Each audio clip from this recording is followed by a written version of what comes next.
The Red Sea Crossing.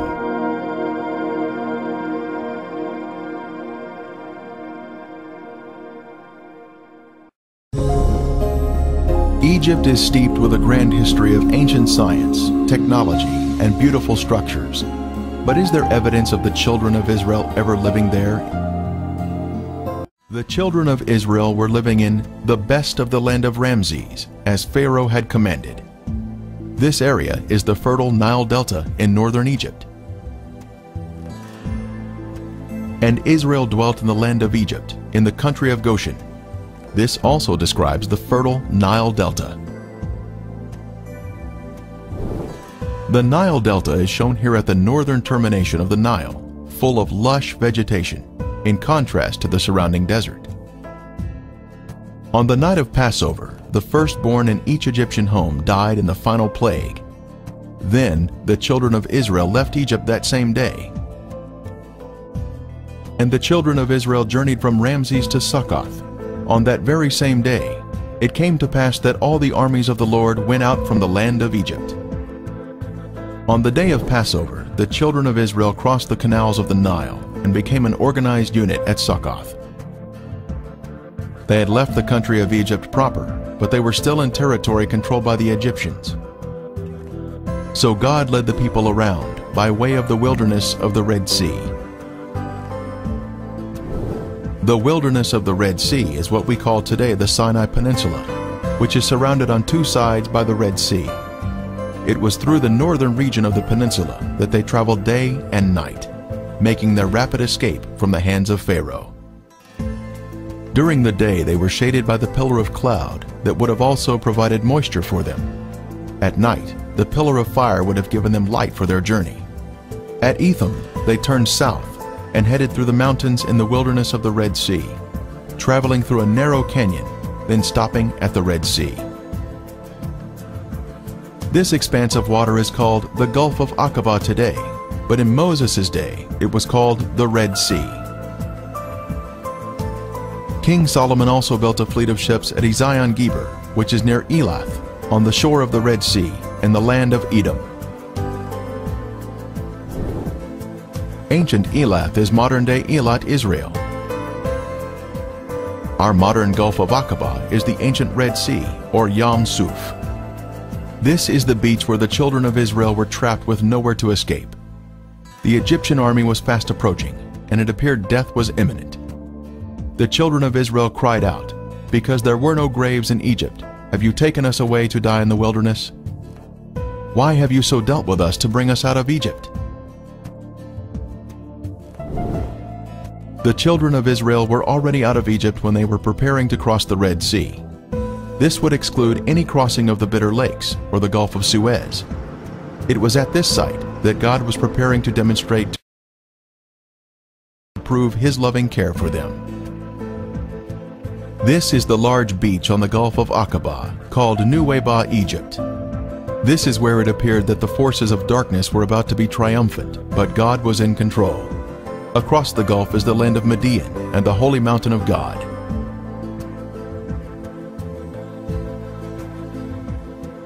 They were to camp between Migdol and the sea, Migdol meaning a fortified city or tower.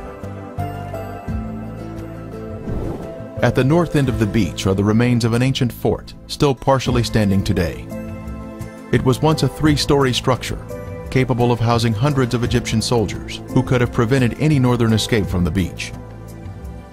The location is precisely at the narrowest point of land, between the mountains and the sea, in order to control the movement of travelers through the area. The fortress today is receiving a fresh coat of stucco, which is unfortunately covering up the original stone blocks. At the front of the fortress, we were able to see the stonework that formed the entrance into the structure.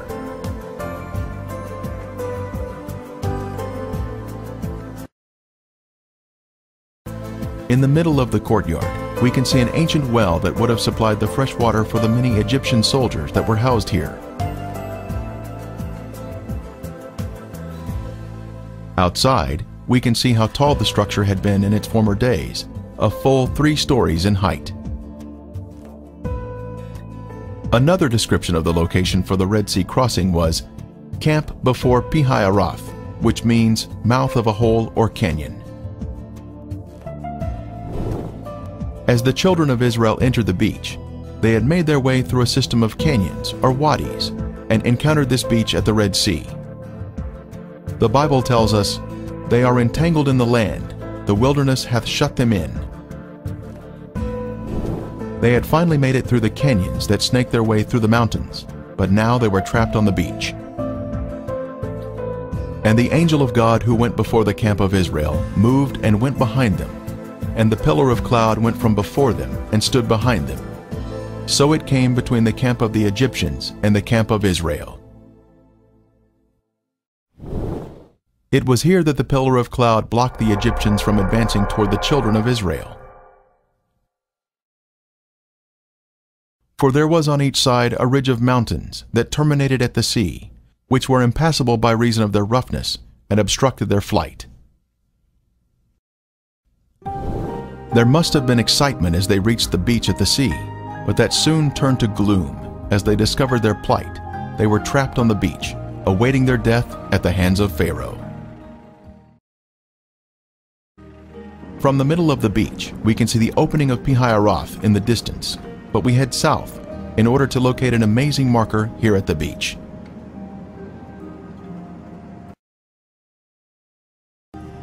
Near the road, we see this large pillar. 78 during his first visit to this beach. It had fallen down and was lying in the edge of the water, but today it is about 500 feet from the sea and has been set in concrete.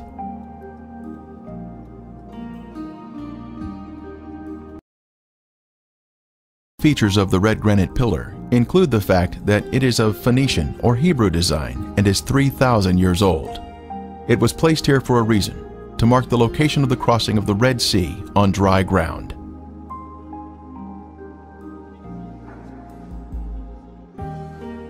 This pillar is even mentioned in the Bible, a pillar to the Lord at Egypt's border. At the south end of the beach is where we can see the pillar. A matching column on the other side of the Gulf in Saudi Arabia was found by Ron Wyatt in 1984 and was shown to Saudi authorities.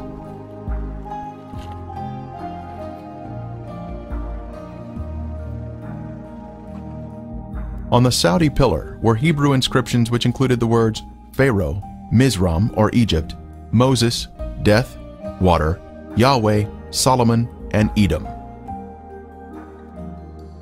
The inscriptions on this column have been removed, since the Egyptians living here were not excited about a Hebrew celebration marker, located in their own backyard.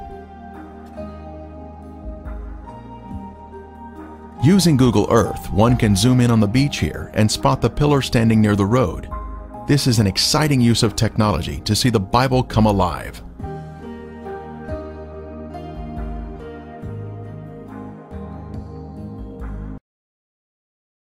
A short distance downhill, we come to the edge of the water where a wonderful miracle took place, where the Lord provided protection to His people, even though they were angry and complaining.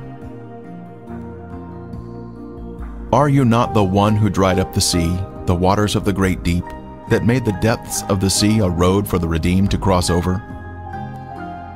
For centuries, this beach has been named for the crossing of the Red Sea at this exact spot. On Google Earth, we can see the name Nuweiba at this point on the beach. This older, detailed map reveals to us the complete name of the beach. Nuweiba is short for Nuweiba al-Muzayina. The name on this beach, Nuweiba al-Muzayina, gives us confirmation that we are in the correct location. The translation of that name means waters of Moses opening. This is where the waters opened by the hand of God. The Lord demonstrated to His people that He would be their protector. We have confirmation that we are at the correct location. Moses once stood here with the children of Israel, and the water was opened before them by the hand of God. An amazing testimony of truth. Depth charts of the Gulf of Aqaba show the Eilat Deep to the north and the Aragonese Deep to the south. Between these two deep areas is a path through the sea. When Ron Wyatt was at this spot in 1978, he decided to inspect the water. The water is very clear, with high visibility. Investigations have revealed artifacts which confirm our previous conclusions about the site. The seafloor is smooth and contains gradual contours. Our first artifact to inspect is this chariot wheel that still has 3 of its 4 spokes, plus the hub is extending upward. We see 90-degree angles here, which are a sign of man-made structure. The Lord looked down upon the army of the Egyptians, and he took off their chariot wheels.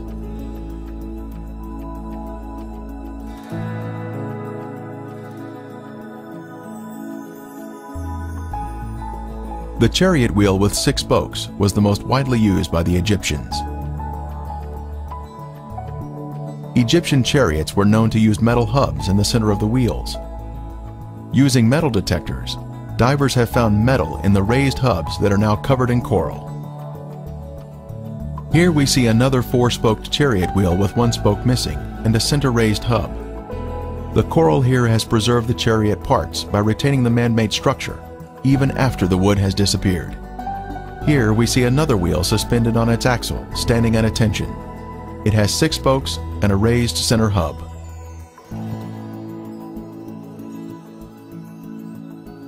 Ron Wyatt made many dives here and located many artifacts. This could have once been a chariot cab. This appears to be another round chariot wheel.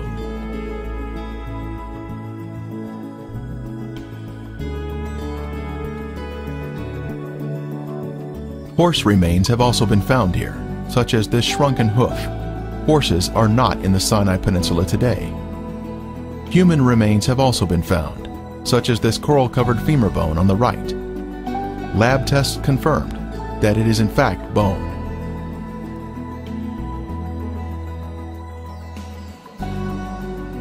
Other bones have also been found. A cross-section reveals the bone inside the coral.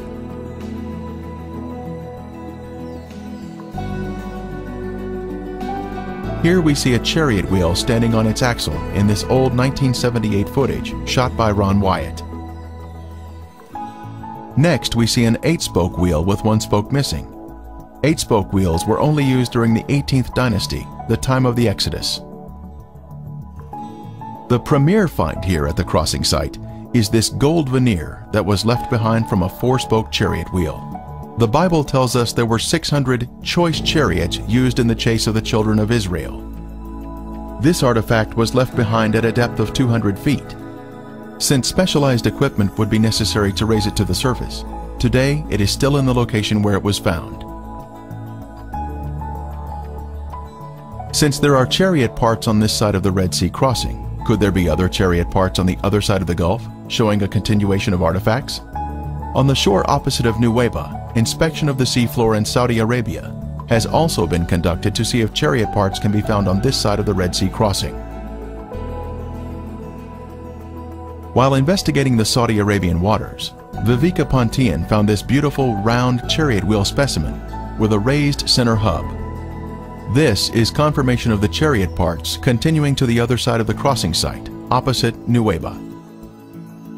By confirming the location of the Red Sea crossing, one is then able to conclude without a doubt that the real Mount Sinai must be over in Saudi Arabia, in Midian, just as the Bible says.